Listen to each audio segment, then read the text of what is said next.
ஹீரோனா யாரை சொல்லுவீங்க? Hero heroine நீ யாருன்னாலும் சொல்லிக்கலாம். தளபதி விஜய் தான். தளபதி என்றும். Okay bro. தளபதி படத்துல இருந்து கரெக்டா ஒரு 15 செகண்ட் தான்.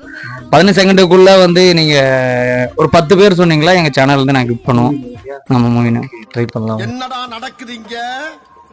நான் மேல வந்துட்டேன்டா. ரெடி?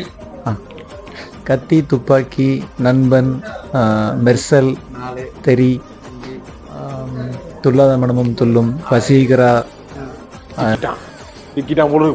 ரொம்ப நேரம் நிக்கிறாங்க.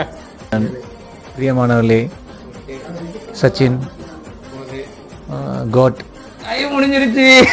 15 செகண்ட் வேலை ஆயிடுச்சு. ஏன்னா விஜய் ஐயோ இங்க படுத்துற நிமிஷம் தாங்க முடியலையே. தலை வலிக்குதா, தலை வலிக்குதே. வந்து எல்லாத்துக்குமே ஏன்னா விஜய்னாவே தெரியும். அவ்வளவு ஃபேன் பேஸ் கொண்ட ஒரு விஜய். கிட்டத்தட்ட ஒரு 9 நேம் கரெக்டா சொல்லிட்டாரு ப்ரோ. உங்களோட name? Dhyanesh. Nice try bro. நான் கண்டிப்பா